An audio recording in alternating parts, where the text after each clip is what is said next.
My name is Chris Davis, and this is the Dr. Chris Ingersoll PNF badge.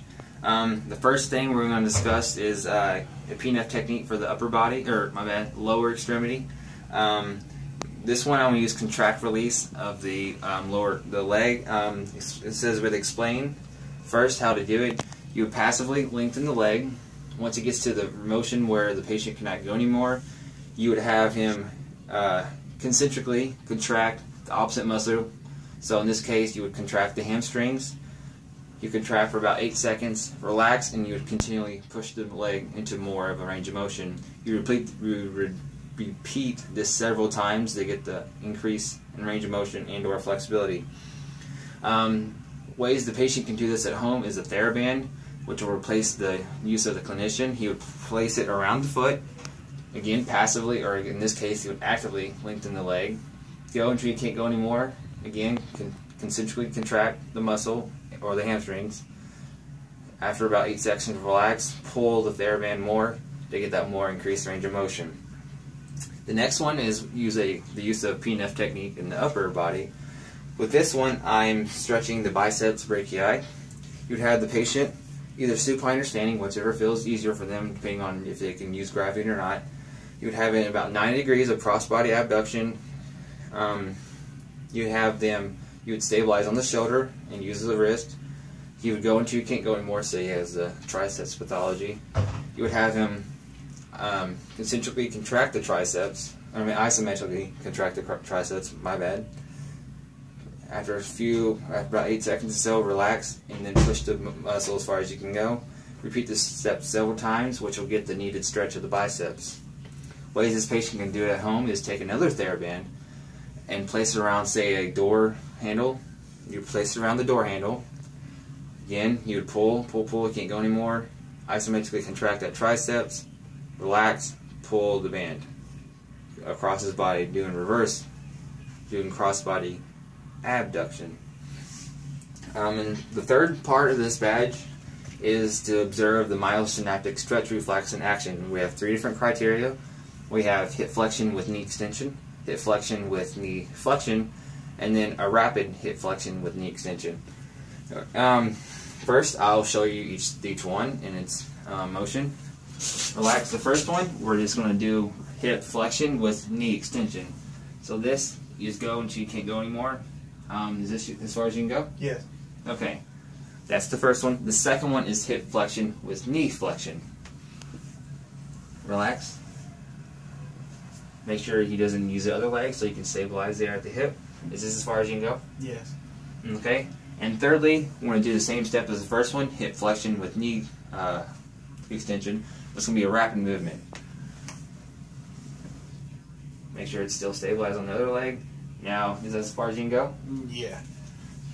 Noticeably, he got a little bit more than the first two. What I observed was that, again, the rapid movement got farther stretched than the other two. Next, we're supposed to mention the proprioceptor fibers, i.e. the Golgi tendon organs and the muscle spindles, and that being stimulated with each stretch. Why they're being stimulated? Muscle spindles deal with detection and change in length. Golgi tendon organs detect a change in tension and/or kind of a protective mechanism.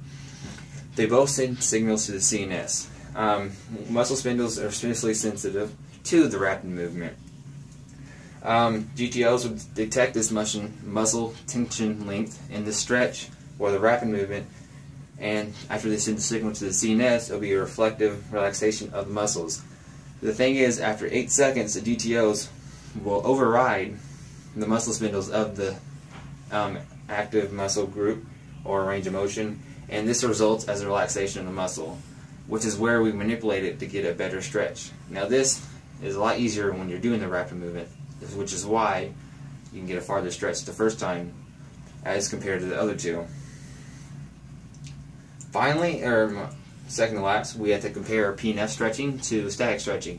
Now, while both are very effective and can both increase flexibility and can both be done at home by the patient, PNF would be the better one.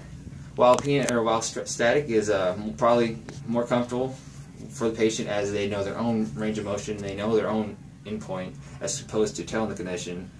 as well as they've probably done it more in the past while they're just doing any type of activities, as it's the most common stretch that most people do. Now, which one's more effective? It would be the PNF.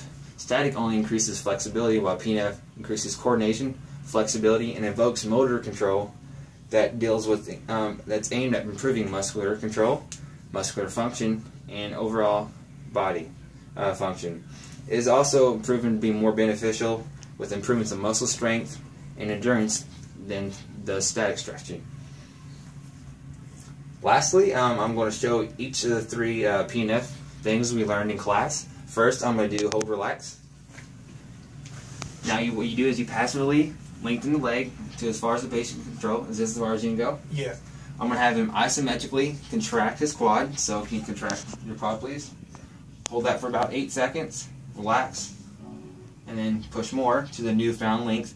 We're going to do this several times to get an increase in range of motion, which over time, repeating, can get an increase in flexibility and overall range of motion. The next one we're going to do is hold relax with agonist contraction. This is kind of this is like the first one, but can also sort of combine the two techniques, the one I just showed and the one I'm going to show next. We're going to have him, again, passively lengthen the leg. Make sure he stabilizes, the other leg doesn't come up. Passively lengthen the leg to his point where you can go no more. Is this as far as you can go? Yes. What you can do first, you're going to have him isometrically contract the quad so he can contract.